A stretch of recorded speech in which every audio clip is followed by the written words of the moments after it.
Profanity alert. Lock up the kids. All right, now that that's out of the way, right off the bat, today's guest made a critical business decision. In order to launch Australia's biggest eSports and gaming brand, he was going to go big, real big from day one. No pussyfooting around, no waiting for this to happen in order for that to happen. Nope. He just went fucking big, his words, not mine, from day one. It's a Game On, episode 605 of the 13-year-old award-winning Small Business Big Marketing podcast. Well, I said, welcome to a small business marketing show where successful small business owners share their souls to take your marketing straight to the lead. Now, here's your host, Mr. Timbo Reid. And welcome back to your weekly dose of Game Over Marketing. Or is it? I'm your host, Timbo Reid, and I have an insatiable curiosity for uncovering marketing ideas that help businesses just like yours, exactly like yours, to grow. How? Through weekly in-depth conversations with successful business founders who have been down the path that you are currently traveling. You, infinitely more importantly, are a motivated business owner, ready to crank out some great marketing to build that beautiful business of yours into the empire it absolutely deserves to be. As per usual, team, there is marketing G-O-L-D dripping from the ceiling over here at Small Business Big Marketing's HQ. So let's get stuck right in. Quick update. Have you joined my mailing list? No? Well, here's why you should. Oh, by the way, if you have, thank you. But if you haven't, here's why you should.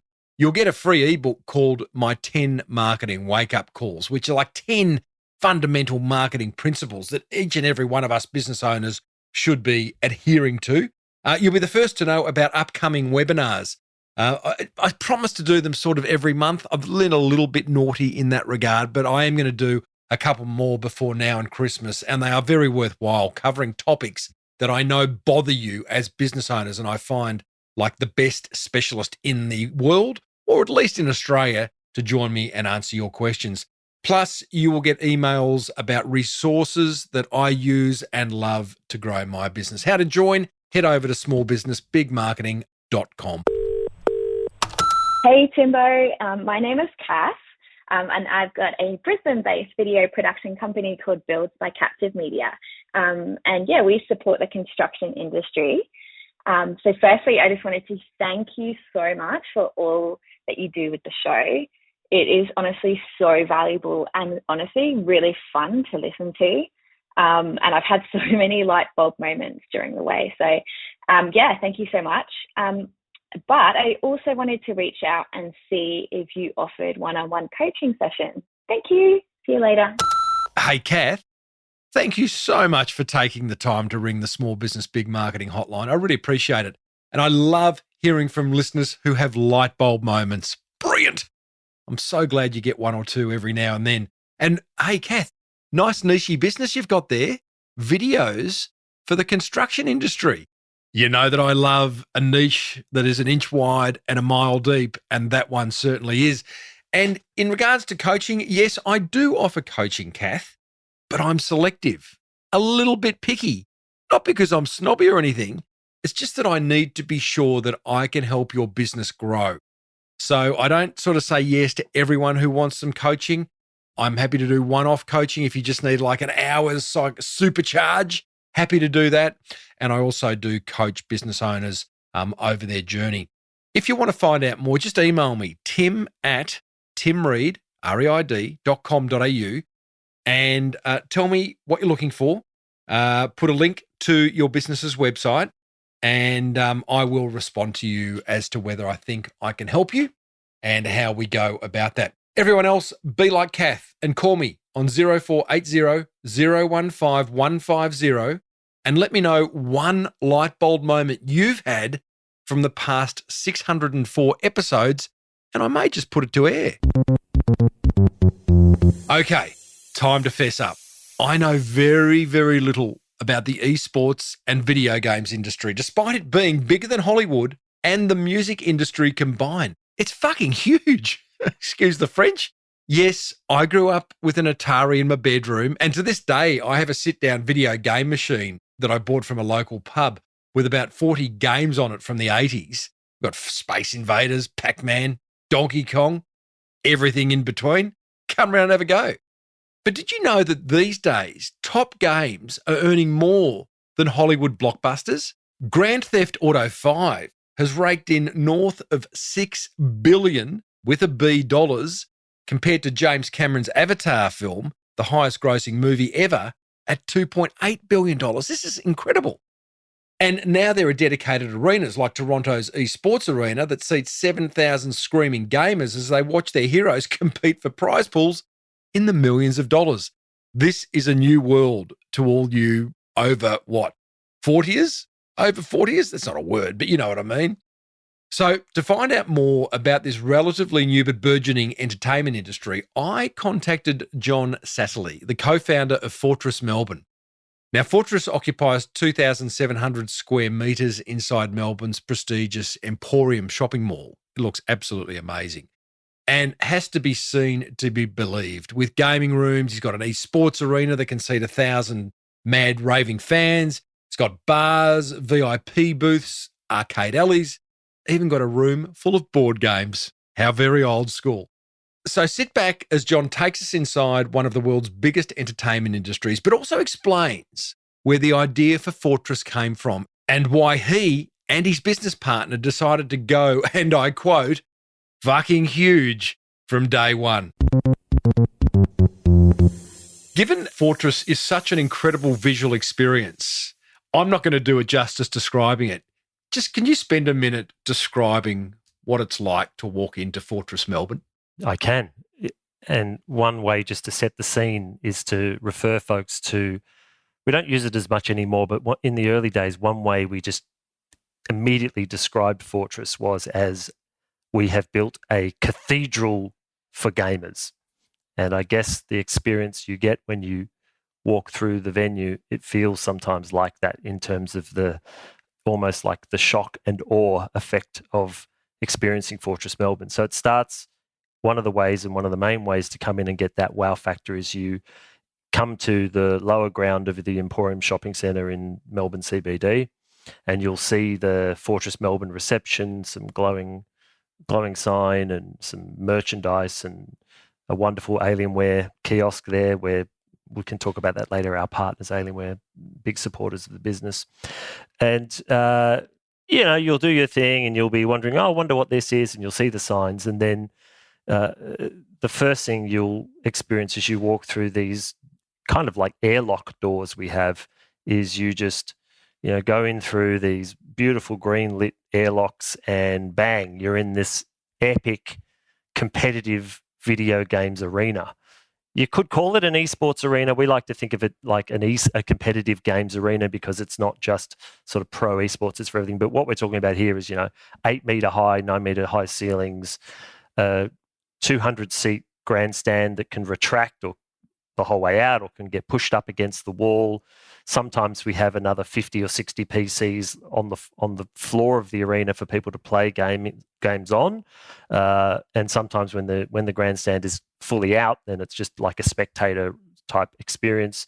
You've got a big stage. You've got 12 PCs on the stage. Each PC is hooked up with a camera so that when people are playing in a competitive games environment on the stage, you can see their emotions in their faces. And then you have a 27 square meter huge Samsung panel, flat panel, LED screen. It's like a stadium out of Star Trek. That's what I kind of imagined, like walking onto a certain part of Starship Enterprise. You are there at Fortress Melbourne. This is a bridge. I mean, what we're talking about, I've only just started. This is just the first, maybe third of the entire venue. So then you've got a production and broadcast studio with a commentary booth for those who aren't familiar in competitive video game playing and esports. You have casters, which are like the equivalent of classic sort of sports commentators, and we have it all set up so that you can film those casters and film live events and show the players playing and all of the things you want with replay machines and all that for those who understand how video games get played competitively. You've got a bar next to the arena that's in full sight of the arena so that people can be serviced with food and drink from that bar. Plus, we've got 2 kitchens at Fortress Melbourne, so the second sort of B kitchen is on that floor as well. Then when you go around go behind the grandstand, there's a set of escalators that take you down to really what is you'd almost call that the downstairs bit, the beating heart of the venue.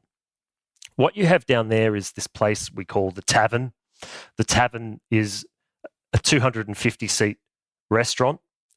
It's a bar, it's a pub, it's a tavern.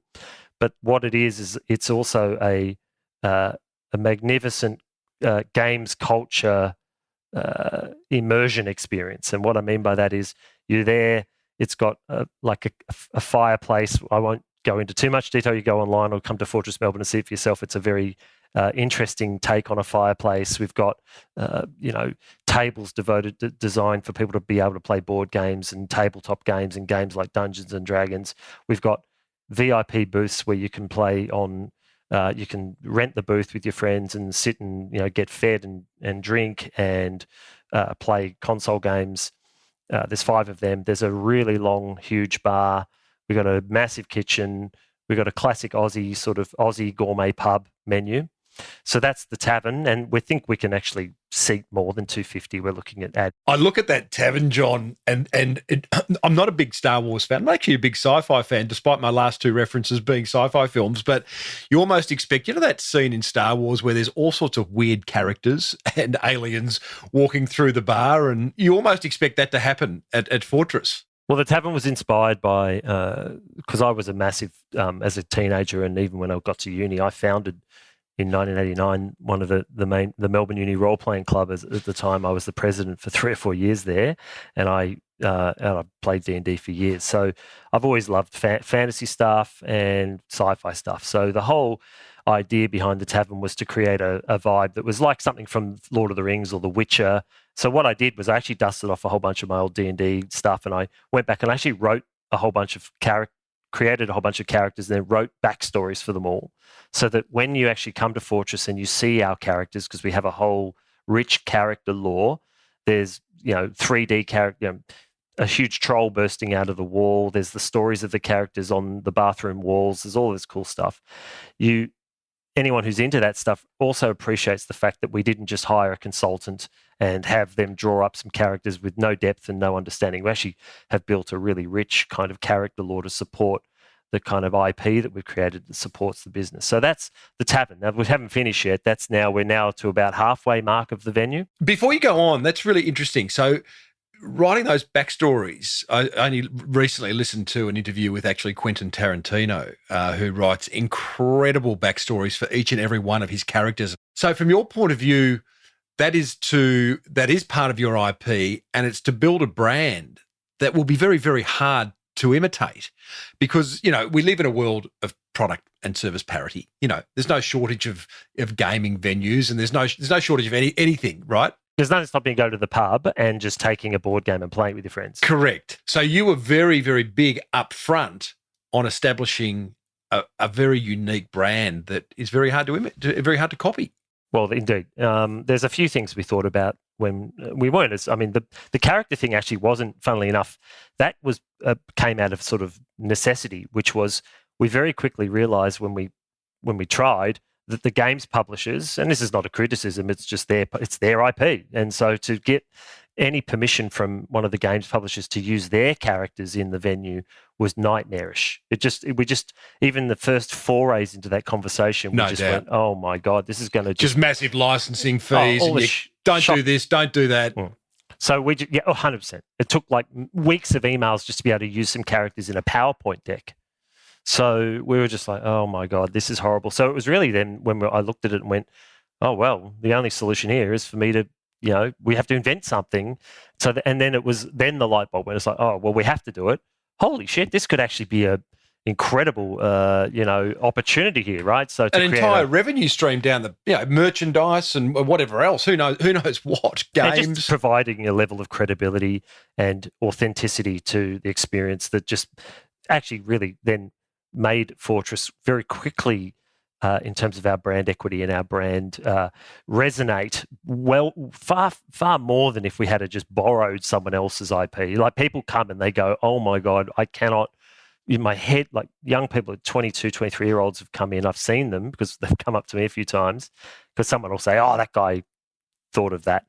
And I've had these young guys or women come up and just like, they're almost just shaking with awe and excitement, like, oh, I can't believe this place exists. This is like, this is my dream, Anyway, so that's the tavern. I am going to, there's so much to talk about, and we will continue this awesome virtual tour that you're giving us.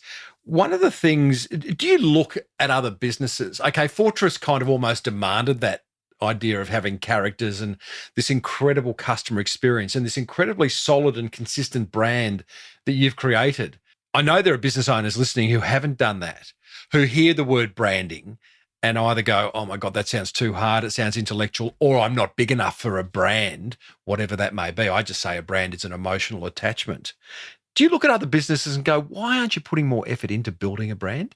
Yeah, I guess you would think, depending on the nature of your business, your brand can sometimes be almost implicit. Let's just say you got a small business person listening to this, and they run a small chain of food, like great food outlets, whether it be, I don't know, fast food like gourmet burgers or something. I don't know.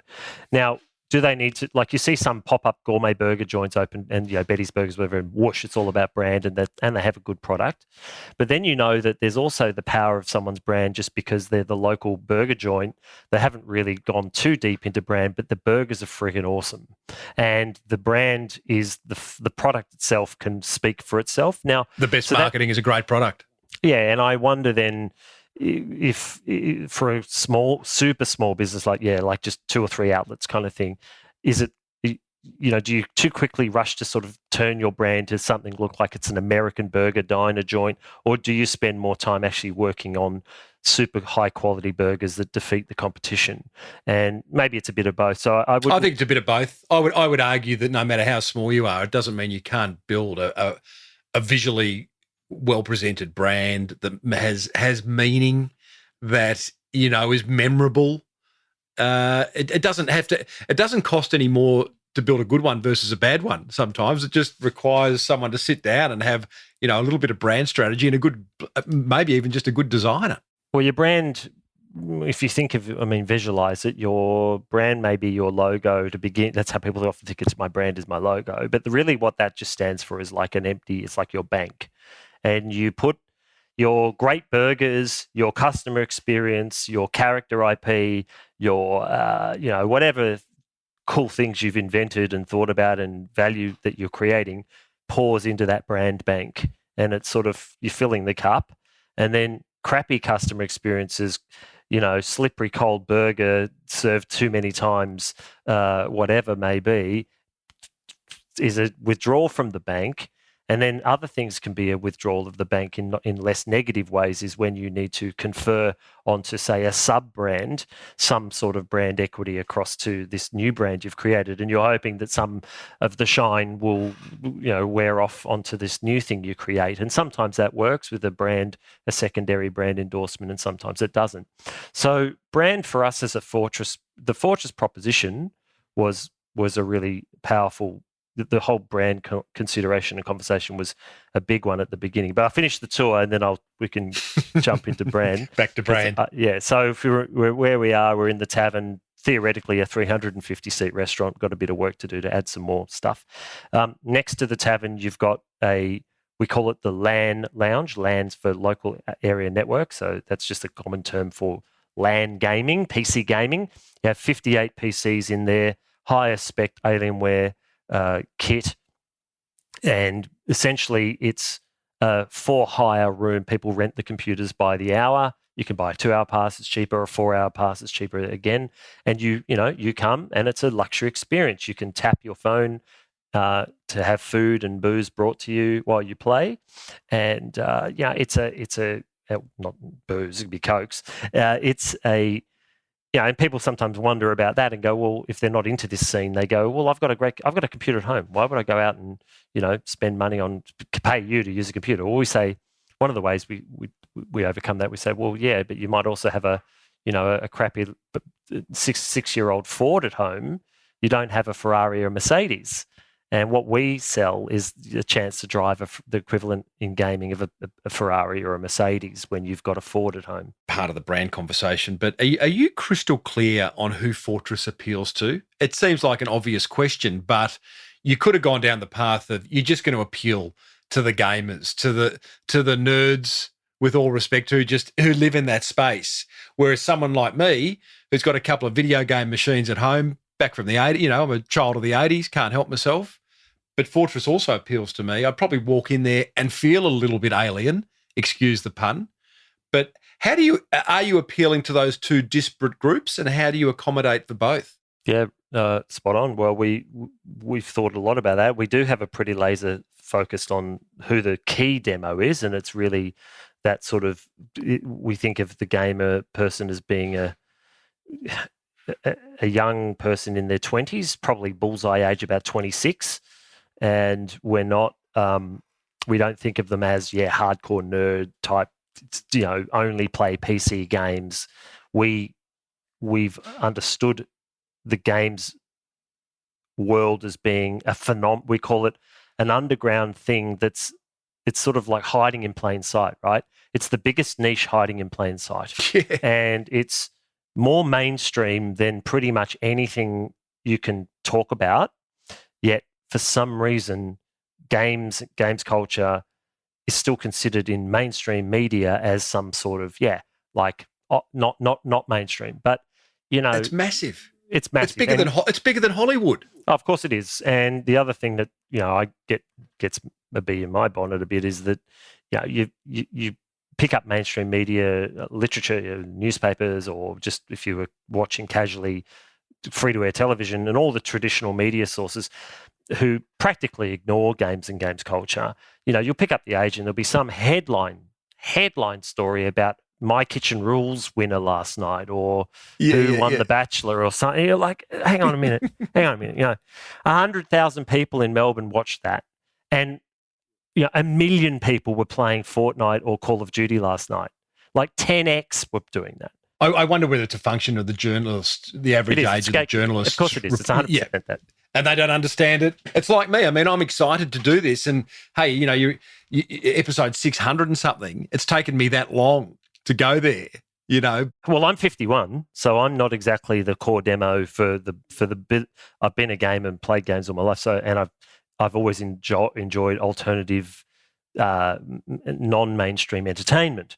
So, I've always had that sort of level of resentment about what mainstream media wants to cover, and what they should be covering has been kind of a bit of a narrative across my whole professional life. John, just going back to that, you're targeting your core audience. You're very, very clear, 26-year-old, et cetera, et cetera. I had Dare Jennings on the program a few weeks ago. Dare started Mambo and Deus Ex Machina. The whole discussion with Dare was around polarizing people. He says the best thing you can do, because those of you who don't polarize are going to love you. I can speak directly to that, but go on. Okay, go. Yeah, well, as in not so much about Fortress, but I mean, my background was that I worked in the music industry for most of my life, from the age of first job was 17 till when I finished in the industry at 42. So I worked for a record company for the most of that time, a record company called Roadrunner Records, which is was not so much anymore because it's got swallowed up by Warner Music, but was the world's biggest heavy metal record label, like most famous heavy metal record label, had the biggest metal bands in the world, but also introduced the world to the band Nickelback. And it was fantastic, right? I mean, I thought it was marvelous. And one of the reasons I thought haven't those blokes copped a caning over the years? But this is to the exact point. Your exact point was when I used to say to our staff when we were selling like just oceans of Nickelback albums, this is in the sort of mid 2000s or early 2000s, just, like tens of thousands of CDs a week. And, whilst the mainstream and the Triple J hipster cool folks would just be pouring just buckets of shit on you for Nickelback, we would just be, the more we just go, this is so good.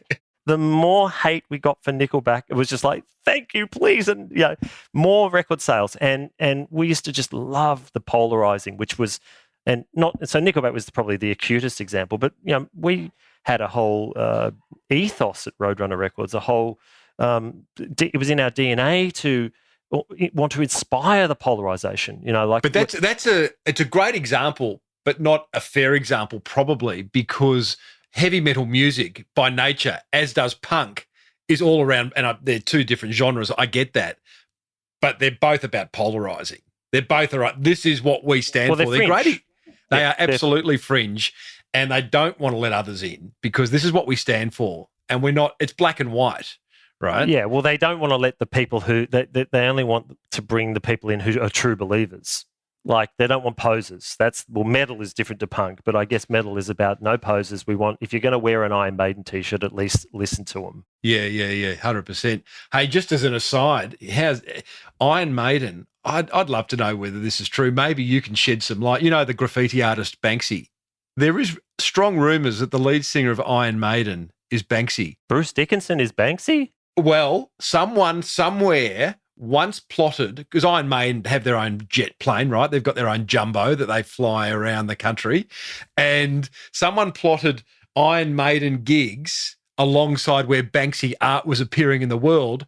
And on too many occasions were Iron Maiden in the same city at the same time as a Banksy piece appeared. Bruce Dickinson is a polymath. He's famous for, author and champion fencer. And, he's a big thinker, a philosopher.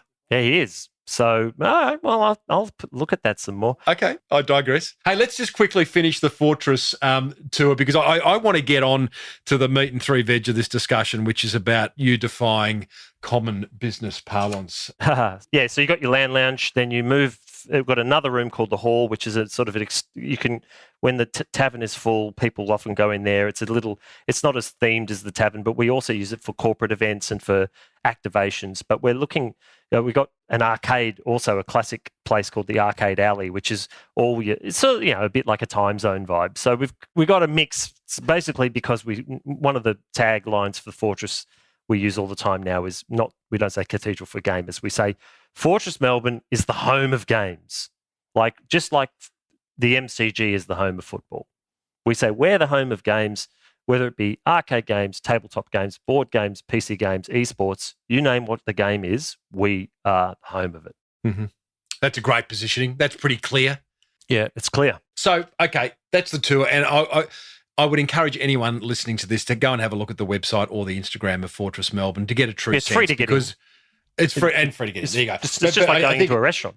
I think what can't be made apparent in just a simple audio description is the mood and the vibe. It sounds like something out of the Castle, doesn't it? But yeah, these aren't just rooms full of computers, guys. This is something that is it's an incredible experience. So, John, when you decided to start Fortress Melbourne, you decided to defy all modern business parlance. No lean startup, no minimum viable product, MVP, just one decision to go fucking big from day one. Why and how did you do that?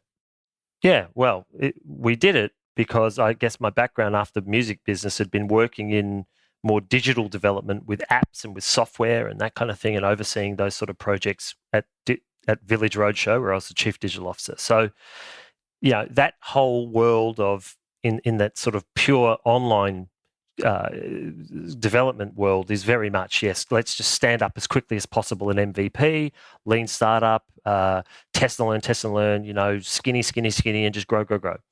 And, yes, that's for app development, that can be a marvelous way forward because of the costs involved and the overhead and all that. You just go, yes. But when we were doing our market scan and thinking about Fortress, before it was even named Fortress, it was just this idea of let's build a games place, maybe an eSports place, whatever. We had these ideas.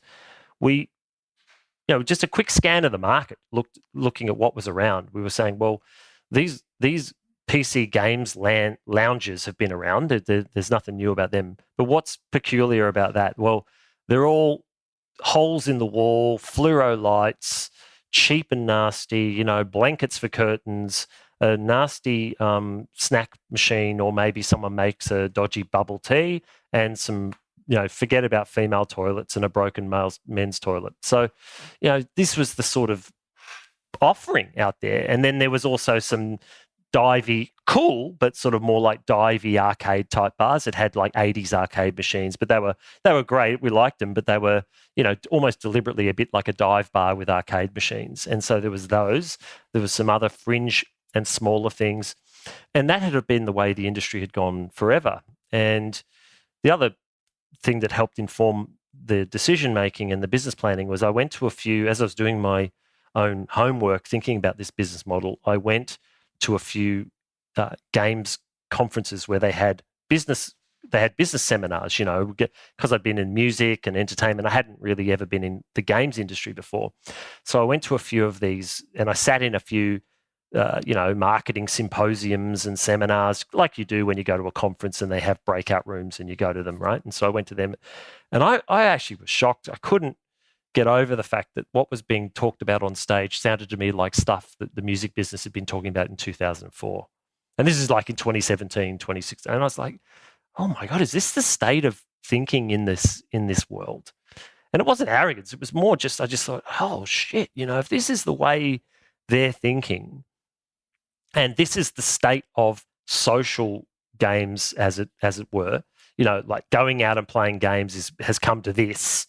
I guess it was a confidence booster. I thought, well, you've identified a massive gap. Yeah, there was a gap. And I said, well, then we went, all right, there's this big gap. How do we enter the market? And that was when that thought was, well, it isn't through replicating a hole in the wall, cheap and nasty MVP. We said we have to enter the market like sort of like a Bunnings strategy or a JB Hi-Fi strategy, where we just go wham with this devastating shock and awe. Yes, we're here, people. High exposure, yes, and with that, high rents and high capital costs and everything else. But just said, this is a bigger bet because you can't scale the exponential scaling of a business from that hole in the wall MVP. Like, let's just put 5 computers in a little, let's rent where a 7-Eleven was in the city and put 5 computers in there and see what happens. Well, basically all you've done there is you've created another internet bar from 2006. And you go, this is not new. We had to do something new. And what was new into this industry was shock and awe and cathedral, not hole in the wall. So I guess when you were referring to that, what I guess the insight was that we had to run a business model that was perhaps against the common orthodoxies of now that comes with all the challenges of, well, where do you get the money? You have to raise more money, you have to invest more, and you have to get more people on board to believe in this, because we started as a startup from scratch. We weren't affiliated with some deep pocketed company who just said, go and do this. We had to go and build it from nothing. You'd also come from a background, John, of Village Roadshow. From memory, they had a brand called Intensity, which again was just taking on it was time zone. It was one room in Fortress, basically, and you've come with that philosophy, which can be dangerous and also very exciting, but you've always had access to big budgets, I'm guessing, given your background, which is kind of interesting then when you go, okay, now I'm going to start my own business and I am going to be a startup. And money isn't going to come as easily, and it's going to be my money, which I'm responsible, or at least investors' money that I am going to be responsible for. It feels like a big roll of the dice. Yeah, well, I think to be fair to myself, but to comment on what you said, certainly at Village Roadshow and my last few years at Roadrunner Records when we were bought by Warner, and prior to that we were owned by Universal for a time. So out of the 17 or so years I worked for Roadrunner, probably about 6 of them we had major label backing. So it was not limitless funds, but it was certainly similar to Village, where you had a corporate headquarters, you could tap them for resources and money. But for the first 10 years, especially when I started Roadrunner Records in Australia as part of the global group, I was the sort of progenitor of the Australian version of the business. It was like a startup. It was just, me and a guy in a room, and grew the company until we got the Slipknots and the Nickelbacks and the Sepulturas and all those bands really going. So I'd come from an independent record company background, and even before that even when I was at uni and everything else, I'd managed bands and I'd always been doing stuff that was pretty scrappy. So I was sort of used to that. Actually, perhaps my steady state condition is to think of the world in terms of fight, you eat what you kill, and it's basically, rough and tumble of trying to, it's not hand to mouth, but definitely not limitless budgets and big corporate, checkbooks. So coming to setting up Fortress, I guess I was just much more comfortable in that environment. Actually, I just found that there was a deadening effect sometimes to, you get where there is often more money in these bigger corporates. It doesn't come any easier sometimes because the amount of gatekeeping and stakeholder management just to get some of that money is so exhausting that I just used to think, fuck this, I don't even want to do that. Yeah. I'd rather just have less money, but at least have permission to spend it.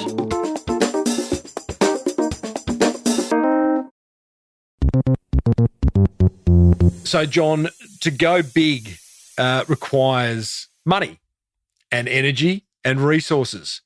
How much money did you require to launch Fortress, and where'd it come from? Yeah, so we're probably not able to answer the exact question. Always a bit, we're always a bit careful about being too specific. But essentially, anyone walking into Fortress Melbourne can pretty quickly see for themselves that it's many millions of dollars to build something and to build a business like we have. So, and where we got it was, it's probably worth also pointing out that the mastermind of the cap raise wasn't myself. It was my business partner, Adrian Giles, who co-founded Fortress with me. And the background there was, within a month or so of leaving Village and having the ideas and all the, the kind of twinkle in the eye, I didn't know the first thing about how to go out into markets and raise money. And I didn't have friends and family who could have even thought about doing it. So it was just through serendipity and connections, met Adrian, and his background having come from being a very successful entrepreneur. He founded the company Hitwise in the 90s. It was like the Australian general Google Analytics, and had a successful exit from Hitwise, and then became just immersed in that entrepreneurial world of company startups and that sort of thing. So he'd also worked in video games and wanted to do something similar to what I presented, and so we very quickly went, let's set this up. And then his one of the special projects he ran was the cap raise, while I was we worked together on the business model, and then we just effectively him and some other folks involved then in the early stages helped create an environment for us to be able to pitch the business model to high net worth family offices, friends and family that had some bucks, and really it was the initial true believers and folks that were impressed with, probably also initially you learn that on the one hand, you've got to have a strong business model and a good case, but there's also a level of business reputation, and Adrian certainly had that in spades, having had sort of, made people money and successful exits and things like that. But they also wanted to just know a bit about me and, who's this guy with, asking for my money. So, that was a steep learning curve for me to understand how the world works in those channels, and how do you get your business model, how do you present a convincing case to raise money. What percentage of the business, just out of interest, did you have to give away in order to launch Fortress? About 40 maybe. I can't remember what it was, Okay. I can't remember what it was, but it was, you're giving away. Dilution's a sort of part of it. And when you go out in that first round of asking for money, was it an easy sell? I look at it as you're talking. To me, it's like any business or category that's undermarketed is a great opportunity. And clearly that's what you identified when you were going to these conferences and seeing like, really? There's this many people gaming. There's this many people, dining and wanting great experiences when they go out. Yet it's just not being, they're not being catered to in a way that you could see needed to be done. So was it an easy sell, or were you the only one who saw it? Not an easy sell, and not. I think one of the really steep learning curves for me, which I found often quite flabbergasting, was the reality of raising money versus what you might see in popular media or read about in books or in business talks and stuff. You hear these stories of guys walking in with 10-page decks that just show hockey sticks, and then they walk out with $50 million. The opposite couldn't. It was just the absolute opposite of that. We kissed so many frogs and just went out there and just tried so many, we spoke to scores of people who just, either eyes glazed over or just didn't get it, or just I was shocked sometimes about just the level of detail that was being scrutinized. And sometimes you wouldn't get to the decision maker. Certainly very wealthy decision makers often have what I call a Praetorian guard around them, who young MBAs and stuff who are just hired to sort of blowtorch, and I don't dispute. I'm not certainly not. It's just, it is what it is. It's not critical of it. I wonder whether that'd be different if you're in Silicon Valley versus the Australian VC market, where I've heard that. I don't know enough, but that's the talk. I've heard that there's just the Australian culture, business culture, isn't as engineered around, just looking for these kind of. Now that may or may not. I mean, I don't know enough, so I'd be ignorant to say that that's a rule. I do.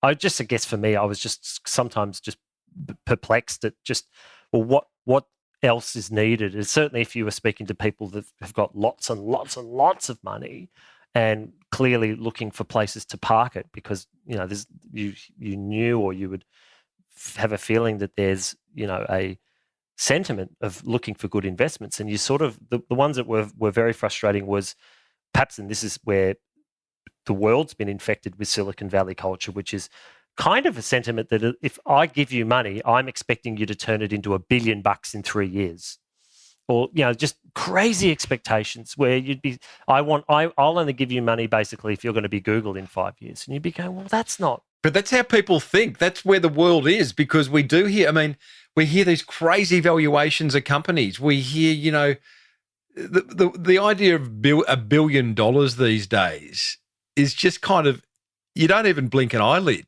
Back in our day, it was, $1 million was a lot of money. Now we're talking billion, and now the idea of trillion is sort of coming into parlance, which is weird. It is weird. But I mean, what I would also say is that the people that did give us money and fund us and have continued to as believers, and that some of them are, high net worth families and just wonderful, as in just there's been no micromanaging, no sort of, banging of tables, very That's strong awesome. belief and huge support. I mean, of course, COVID was horrendous, and we don't need to talk too much about that. It's just PTSD type stuff. Yes, yeah. But Well, you did. Yeah. Well, let's move on from it. Except to say that you did choose to open 5 days. What was it? You opened Day 1. March. You opened day 1. So March 2020 or something like that. March 13, 2020, which was the day the gun went off. So, but then, of course, when in those early days of that, we were just looking at each other going, oh, my, we're fucked. Basically, it's done. Bye-bye. 2-3 years wasted, didn't have a clue whether we'd get any rent support or, those first few weeks when everyone was just diabolical staring into the void, like, what the hell does this mean? Am I going to die of COVID? That was how we felt in those early weeks, like, what the hell's this? We also thought, well, what if our investors are all just going to go, you bastards, you've torched my money. Now, that was just irrational thinking, because of course they didn't. Everyone just went, all right, guys, this is horrendous. We're here for you. We support you guys. We'll all work on this together. So it was just a great environment to have supportive shareholders who believed in the vision, knew that none of this going on had any control. We had no influence or control over it, of course, and just the most unlucky situation. Now, you're very good at bringing in partners, John, obviously from investment partners, but also you've got Dell front and centre, you've got Telstra front and centre, Alienware front and centre. These strategic partnerships, we speak a lot about it on this show as it's a great way to amplify your business's success. How have you gone about getting partnerships with the likes of Dell and Telstra? I think there's lots of different angles we could answer that, but from a business strategy point of view, I guess we quickly understood that when partnerships usually are very beneficial to companies that are playing hard in, you might call them more sort of commodity markets, so you can think about ISPs and Telstra. It was effectively a price-driven race to the bottom, right? Where it's a bit about service, but people are just going to do those price comparisons and go, well, I want to get my broadband at X dollars a month. And then in PC gaming or just any PC markets, I mean, Intel chip, Windows computer, how do you differentiate? So, looking at those companies that often have big big dollar or big budgets, big companies can afford to sponsor things, but are in price-challenged commodity businesses. One of the major things they need to do and want to do is to break out of that cycle and to create a different perception in the marketplace by partnering with companies that can provide reasons to have conversations with consumers. And so that was the insight. We were like, all right, well, we can do that, right? Because we're in games culture. We are doing stuff. We don't sell commodities. We sell fun experiences around games. And the Telstras and the Alienwares and whatever, that's attractive to them because Telstra get no traction just saying, our broadband is $79. Aussie broadband says, well, ours is $59, right? So Telstra need to say, well, we do these cool things and we've got this great association, and if you like them, then you should give us a look. And that's very simplistic. But so thinking about that from a strategic point of view, we understood we could add value pretty quickly as we grew our brand. There's no doubt a commercial reality to drawing strategic partners in. But going back to our brand discussion, John, at the top of this interview, it's the same principle, isn't it? You build a brand in order to attract the right people into your business world, whether they're there to play a game or whether they're there to give you dough. The power of branding is still playing the same role. And the people at Telstra, the people at Dell, they're all human beings.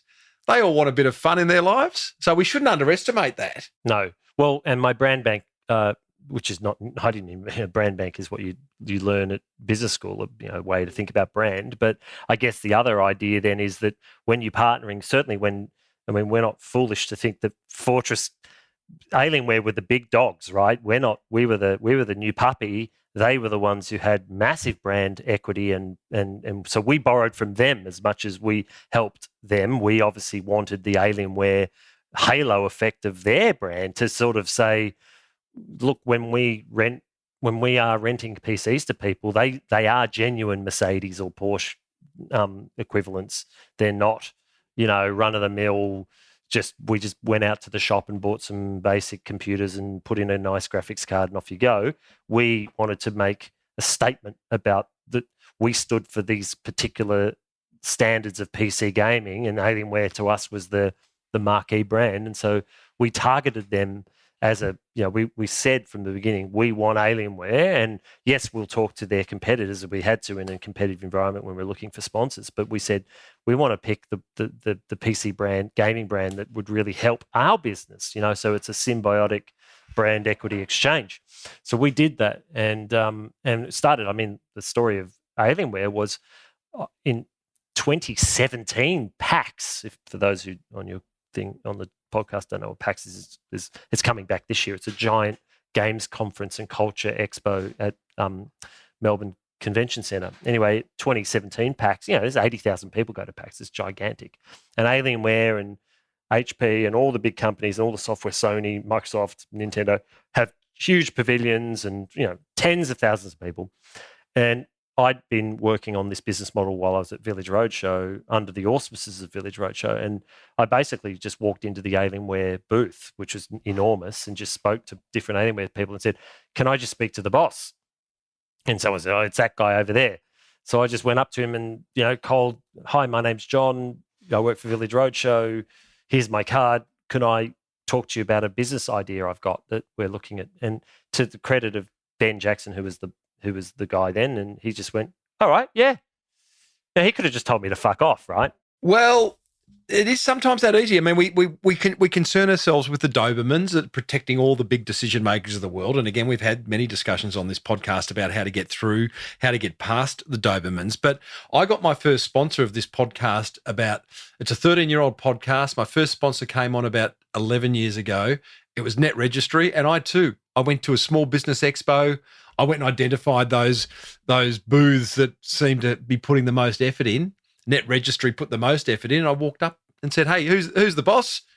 I've got an idea. And, sometimes you just got to be in the right place at the right time. Expos is probably the best time to get access to bosses because they're I often their agree. guards down. Their Yes. mindset's more about meeting the people. Yep. That, they're very much in a different mindset than if they're Well, sitting their in KPI is, how many people came through the stand? How many cards did you get? What's the follow-up, process? But often you get really big bosses who turn up and just do a day. So, there's a little tip if, and it was really just through persistence. So with Ben, I showed him just sort of on my laptop at the time, here, mate, or my tablet, look, this is some ideas. He goes, this looks really interesting. And over the course of the next couple of years, every time we had updated models, I just email it to him and just call him maybe 3 or 4 months and just kept him abreast of what we were doing so that when it really got to the talking turkey, it wasn't a cold conversation. We spent 2 years ruminating on this idea. Let's just have a marketing discussion in terms of how are you, now that Fortress Melbourne is well and truly established, Fortress Sydney is in development, you have got a great brand, you have got great partners, you have got the best marketing is a great product, you tick that box. I imagine word of mouth is working beautifully for you. When anyone ever comes in, they then go and tell 10 people, what a great time we had at Fortress Melbourne, you got to go. How else? Are you doing anything else to get the Fortress Melbourne word out there? What's your customer attraction strategy? We're currently preparing our first, you might call it old-fashioned terms, but above-the-line awareness marketing campaign. We haven't done that yet. We've always been almost exclusively social marketing, like everything from display ads through to Google AdWords and posting and all the things you do, boosted posts. But we realize now after 6 months of some growth, month-on-month growth, and as you said, word of mouth, and just we think we're starting to really resonate in the sort of first tier gamer communities and people who would be our natural customer base. But we've always wanted to and believe we should be a viable mainstream entertainment option. We see it as a KPI of ours. If we can get into that mindset of a mainstream entertainment seeker, that say it's Friday night or Friday afternoon, they're thinking, what am I going to do tonight? I'll go to the movies, go to the pub, go to the footy, go bowling. Blah, blah, blah. We just want to be on that list. So we realize that we need to do some more awareness marketing just to get that seeded out there that can then be reinforced with some conversations people might have of like, I saw this ad for this thing called Fortress. I've been there. So hoping there'll be a little bit of network effect there. So we're looking at doing some cinema ads, and my friends at Village have, talked to me about that, and we're working on something there. Some out of home through doing some, classic, maybe even take a tram over or something like that, and do a few things like that start some postering and some display. And then also it's an integrated campaign where we would run it across with social ads and everything to support the message. And the message is we came up with a tagline, which was a funny slogan. We've got about 5 or 6. And as an example, if anyone plays Mario Kart, a famous game, there's all the mushrooms, right, in the game. They're just popping on mushrooms and all that. And so we've got a thing that says drive on shrooms, and it shows a person at Fortress just playing a game, driving, and it says only at Fortress. And then we've got we've also got hit the boss or beat your boss or something, and it's, a fighting game only at Fortress, and then just shows our address and shows our sort of iconic Fortress logo. So it's very much a high level awareness campaign. We're not trying to convert. We're not trying to, connect some. We talked about, do you want a QR code and try to, inspire people to get a coupon? I said, no, let's just make it a classic, just, radiating out into the suburbs. I'd love to chat to you in 6 or 12 months' time and see how that went. When I heard cinema advertising, I thought, my immediate reaction was, well, he worked at Village Roadshow, so he's probably got some kind of contact there that gets it cheap, because I don't know, man, cinema advertising, let's not go down that rabbit hole, but I haven't sat in many full cinemas. I sit in a lot of cinemas where there's maybe 10 or 20 people. I think but they've shown me numbers, and I mean, I think it depends. I'm sure they have. It depends on the movies, right? Yes, Monday afternoon you could kick a footy through most cinemas. Yes. Yeah. But when it comes to Saturday, Fridays, and they're kind of probably mirroring a lot of hospitality venues like us, right? Monday afternoon, it's like, oh, okay, where's everyone? Friday, Saturday night, chockers. So, yeah. What's the dream for Fortress, John? Obviously, you got Sydney coming. Do you see it as being a global brand? You do? Yeah, we do indeed. Go In big, fact, mate. we're Can you hoping- stop playing small and just start playing a bit bigger, please? Well, we'd love to. I mean, our next sort of concept is that we would take a flagship and build one. We would build one overseas, and we're looking at some US options and maybe a UK possibility. That's fascinating because, I mean, again, going back to the Dare Jennings interview with Deus Ex Machina, he's in 15 countries. He calls his shops temples, and each temple is based on the local culture. I wonder whether you'll be doing that at all, because it feels like to me you sort of pick up the Fortress brand box, if you like, and you go and put it in any city you like without respect to culture, or will you be? I mean, I think our vision is that it's not a thing that would be sensitive to every unique culture. That's just not in our. We believe actually probably to the contrary of that there's a certain unifying games culture that sort of.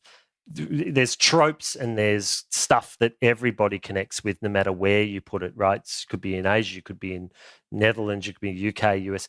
There's certain, I mean, everyone knows the sort of fantasy and sci-fi tropes and the board games and all that. Now, whether or not the games we focus on or the things that people play or the food might change a little bit, of course it would change. But then again, we also wonder whether exporting some Aussie pub fare and that might also be interesting rather than just try to imitate or mimic the local thing. So we are less inclined to do that like customized experience for each thing, because we think that what we bring to the market is kind of a universal games culture that lots and lots of people understand and believe in, that we can take to market.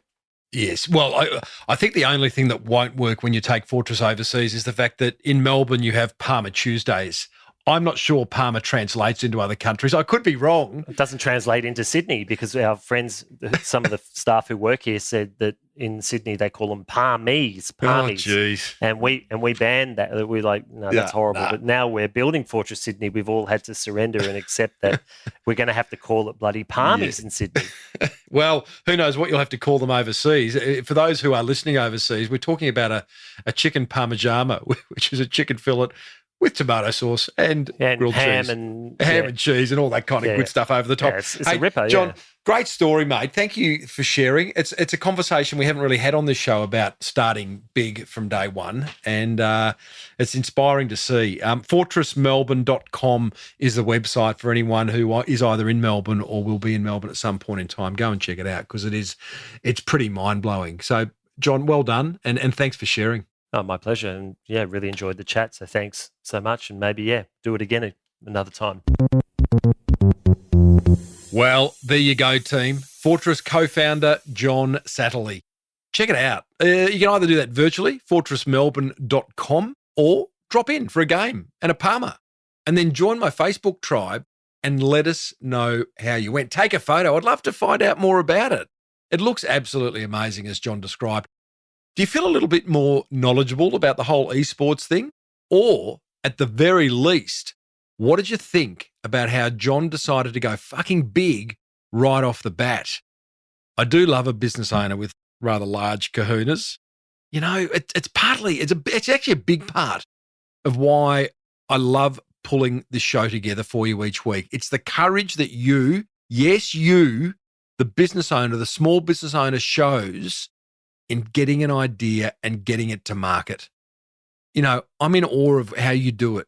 And the fact that John did it, fucking big from day one is even more amazing. Doesn't mean we all have to do that, but it is an interesting other angle, right? If you've got a little story to tell us about the launch or growth of your beautiful business, then give me a buzz. The Small Business Big Marketing hotline number is 0480 015 150. I'd love to hear from you. Alex did. Hi, Timbo. Alex here from Clutch for Humankind, makers of the art-inspired clutch purse for women who love to get out and get social and makes getting social a lot more awesome. So just attended the Small Business Big Marketing webinar with Studio One Design, and it was absolutely fantastic. I've picked up so many gems from that, and I'll be filling out the form for sure.